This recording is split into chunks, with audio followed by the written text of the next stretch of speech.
What's going on, guys? Welcome back to the Monday After podcast. I'm Denton, your host as always, and we're going to talk about the week in sports this past week. So, starting off, Stanley Cup finals for basketball and hockey started off this week. We're going to go to the Stanley Cup first. Game one, Vegas wins 5-2. It was a good hockey game up until about 13 minutes into the third period. Vegas and Florida both coming out with goals in the first period. Stallworth won with 9:40 in, and Marchest Assault with one for Vegas. 17 minutes into the first period.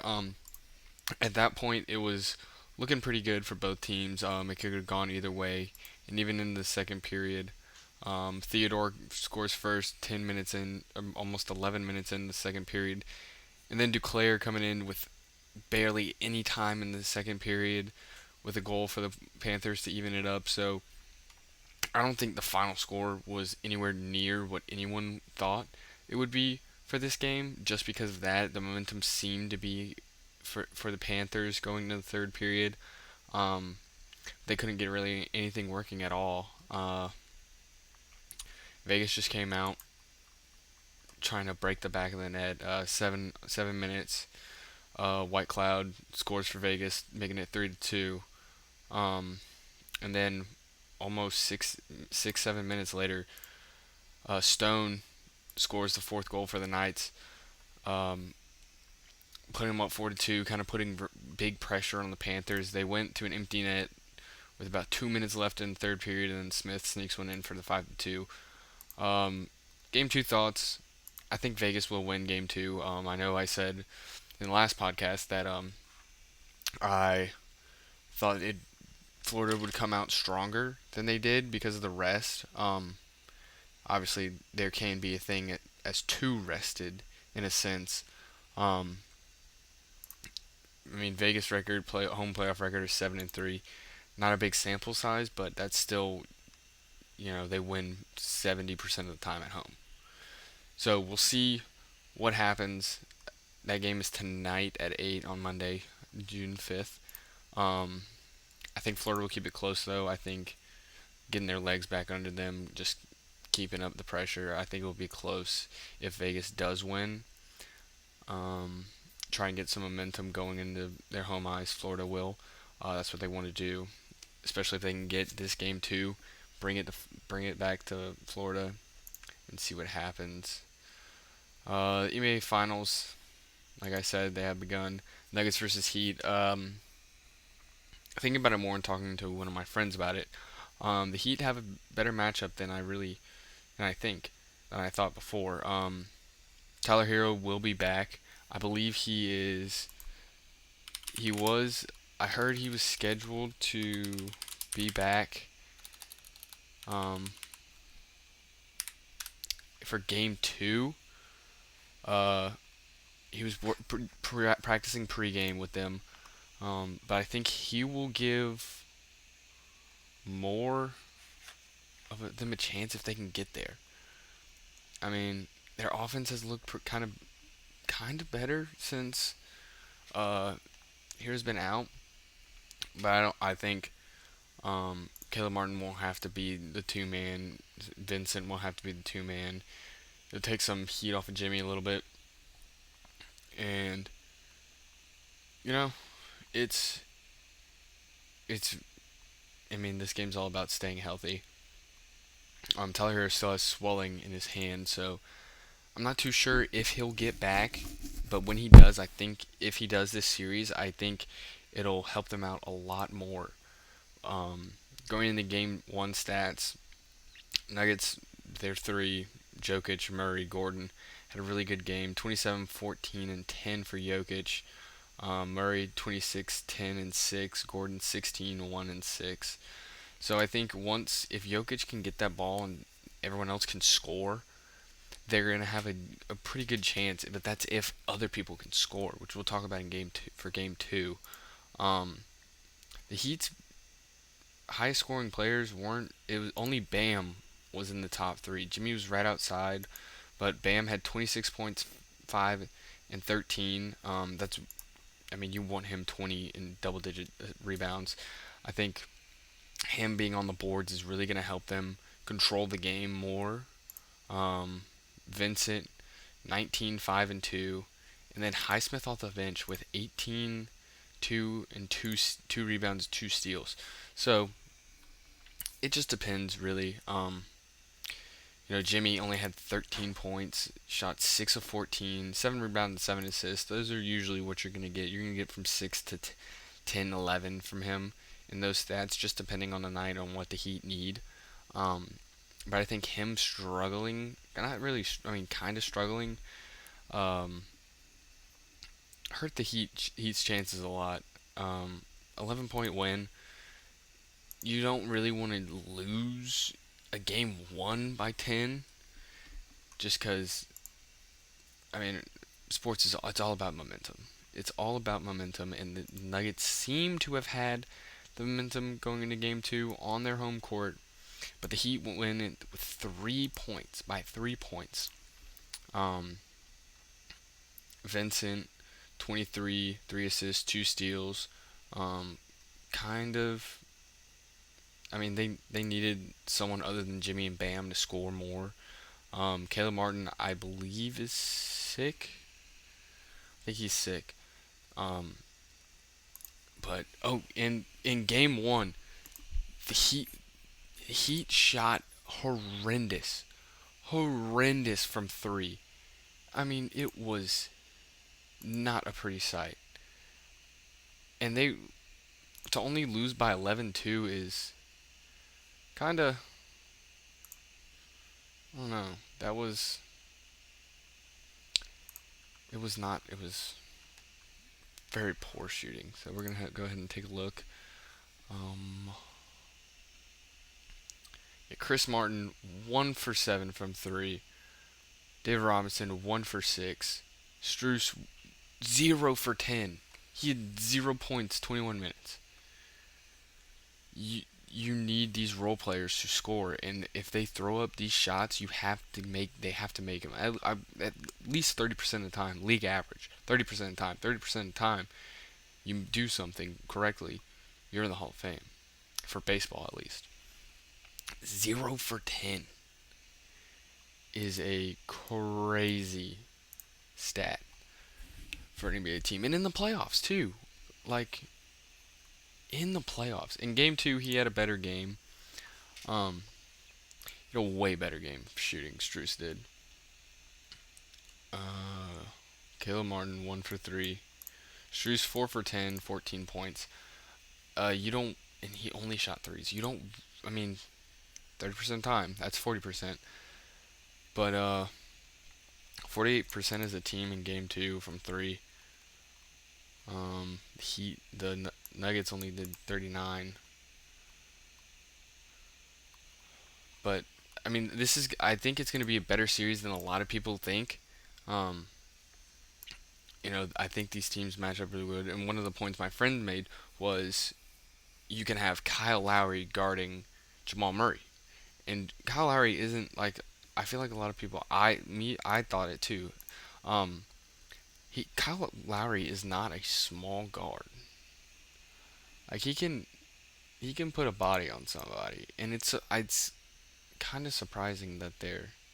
I mean, he's 6 foot, but he's a big dude.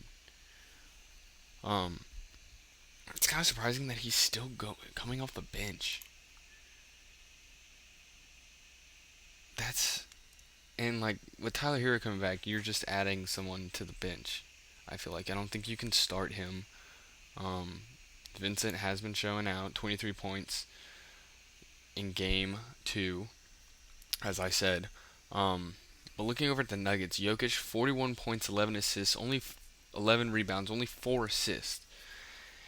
And going back to game 1, like if Jokic can pass the ball and have his teammates be effective scorers, it's going to help them a lot. And going down, Murray only had 18 and 10 assists, 4 rebounds. That's a good second half stat line. But that first half stat line at 18 points is not what you want. Gordon with 12 points, 7 rebounds, 2 assists. Like I said, that's gonna be where he usually is. Um, Michael Porter Jr. only 1 of 6 from three. He only shot two other shots that weren't 3 pointers, and he's getting this nickname. I've seen it all around. It's Michael shoot that bitch Porter. Anytime he has the ball, he's gonna let it loose, and it, and he had 0 assists. Like, you can't really have that. I feel like if you're gonna just shoot it anytime you have the ball, you can't really just, like, I don't know. Bruce Brown's been a good role player off the bench. 11, 5 rebounds, 2 steals. Um, I feel like they need to work him in a little more. They did it in game two. He had more minutes than Michael Porter. I don't know. I feel like he should definitely split minutes with Michael Porter or KCP. 36 points. If he can score, then KCP will be a big help. Going back, let's see what he had in game one. Game one, he only had 7. He had a positive plus minus, but yeah, Cody Zeller was playing a lot last game too. I was kind of surprised at that. Um, I haven't really seen much of him in the playoffs at all.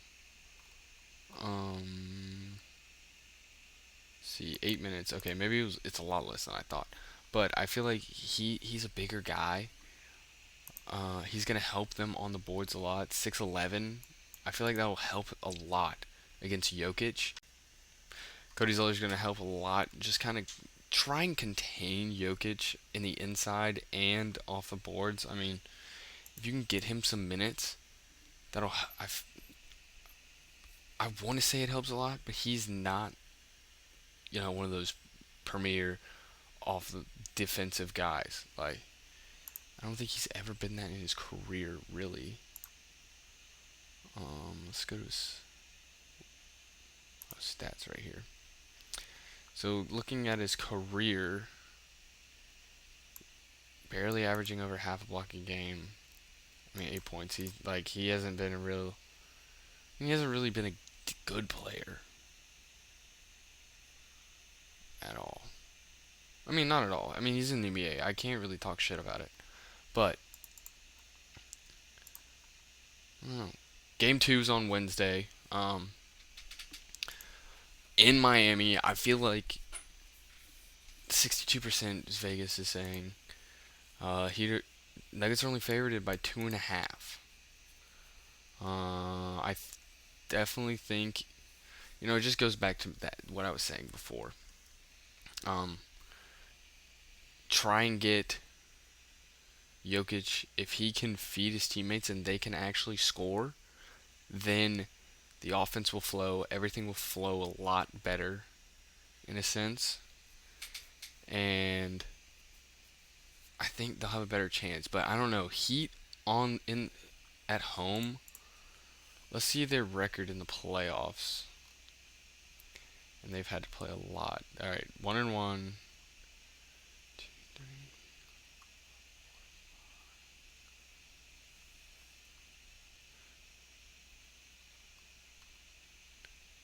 So they have 7 wins at home as opposed to 1, 2.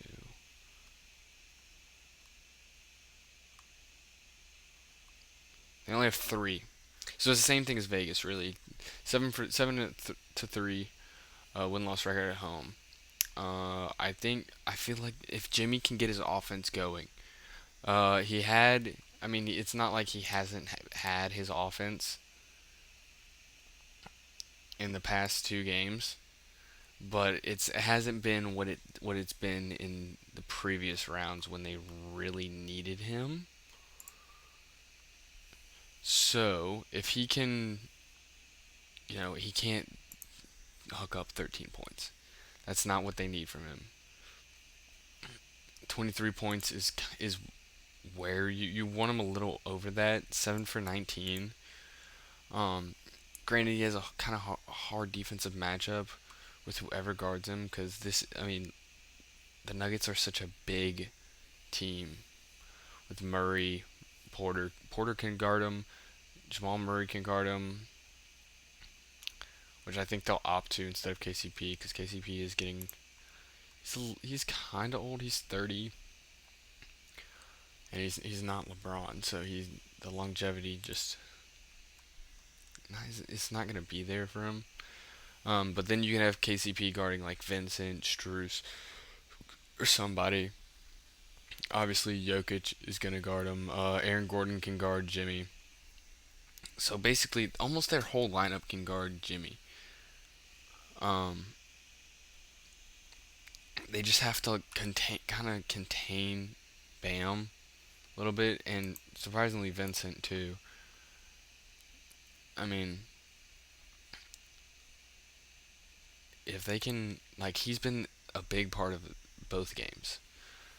It is a small sample size, only 2 games, but I don't know. I feel like if Jimmy can get his offense working, then he'll be where he needs to be and do what he needs to do in order to kind of get them over that edge. But as far as the rest of the series go, predictions right now, um, I think the Heat will take one at home, and it's going to be Game 3. Game 4, Nuggets will come out, and then from there, it I just think it depends on Hero.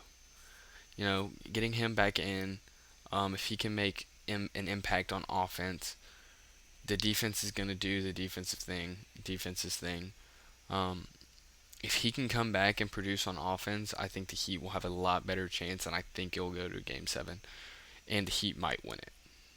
But right now, I'm rocking with the Nuggets. I want Jokic to get a. Obviously, I want both teams. I want Jimmy to get a ring, but that's it. That's really all I care about on the Heat.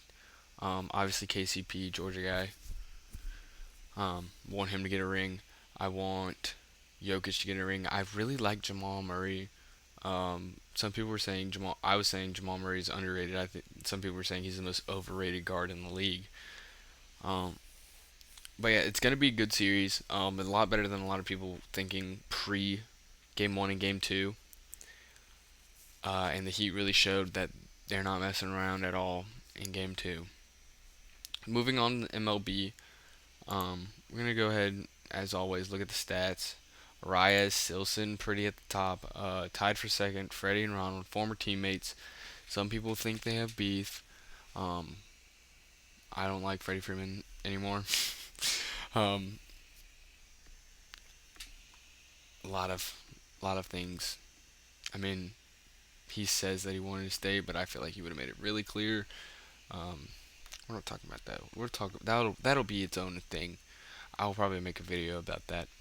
Bo Bichette in fourth, 329. Yoshida, he's gonna be a good player for the Red Sox, I think.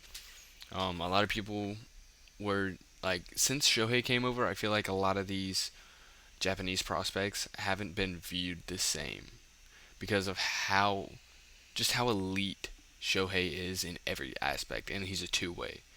So like Seiya, I feel like he was getting a lot of hype that was kind of too much hype for his own sake. Granted, he hasn't been playing good, but I think Yoshida will actually kind of work out for the Red Sox for the next few years.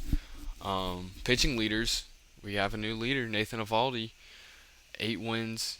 Well, actually, he's tied with McClanahan. McClanahan's still in the lead. 8-2, 2.24 ERA, with a 9.93 WHIP. He's 33, but I feel like he's been in the year for a long time. Yeah, since 2011. I mean, he's had a long career, but um, I say it every time. Texans are really going to be a threat in the playoffs. Going down the list, Garrett Cole, Zach Gallen, Mitch Keller, 7 wins, tied for third. Home runs, Fat Boy Pete still in the lead. He's only hit 1 since last episode though. Judge is creeping up on him, only 2 behind. Muncy, he seems like he's okay. He's been playing. Still 200 batting average, 18 RBIs or 18 home runs, 42 RBIs with 847 OPS. I guess if you're batting like that and you've 847 OPS, it's just I don't know.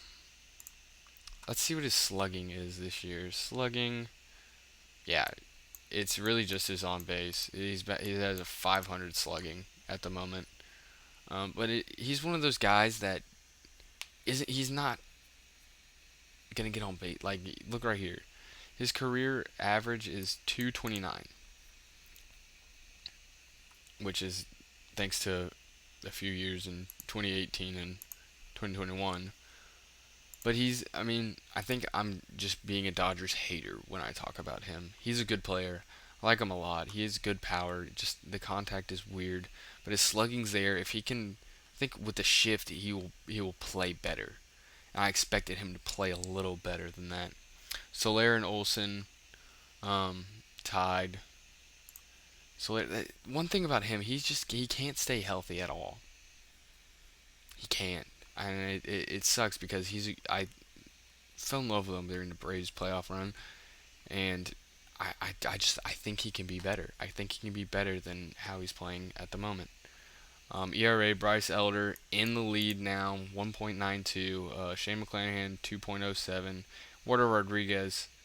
Tigers, I think they keep winning, which is it's good for them. They're only 5 games out of 500. We'll take a look at where they're at in a second. Sonny Gray 2.15, Framber 2.16. Saves and I feel like RBIs are weird because like Pete's leading the league in home runs, but he only has 47. Aroldis 51, Jordan 51, Rafi 49, Simeon and Pete at 47 saves. Clase still sitting at 19. Felix Bautista 15, Romero 15, Doval and Estevez at 14 each. Gossman, the second one to 100 strikeouts this year. I feel like Shohei probably should have been there before him. Um, Mitch Keller, 93. Hunter Green entering the top 5 with 88. Bo, 85 hits. Freddie, 80 hits. Arias, 80 hits. Ronald, 78. Castellanos with 73. Phillies are starting to heat up a little bit. They're getting to the kind of easier part of their schedule, I think, in the middle. Stolen base, Ronalds is creeping up on Ruiz. Ruiz is sitting at 28. Ronalds at 26. Wander with 21. Bobby Witt 18. Starling Marte 17. So I mean, this is why I like going the over it throughout the weeks. It changes so much, and it can change so much. Like Bryce could have a horrible game, allow like 5 runs during a game, and he drops out of the top 5. Um, and it's it'll be good. A lot of news in the MLB right now. Luis Urias, I don't know how to say his name. He's finally back. He played the World Baseball Classic. I think he hurt his hamstring there. Um, I think he tweaked it a little bit, but then he really hurt it in opening day. Soroka, 2 starts, didn't really have. I was hoping that would have a better game, better starts, but we optioned him back. Brandon Lowe's hurt now. And it was crazy to think. I was watching the Yankees Dodgers game yesterday. Um, it's very similar records. I think the Yankees might have had one more win or one more loss, one of the two, and they were in third, 5.5 games out. Now they're 6, but and the Dodgers were first in the West. It's the best team best division in the league by far. Um, Tampa sitting pretty still.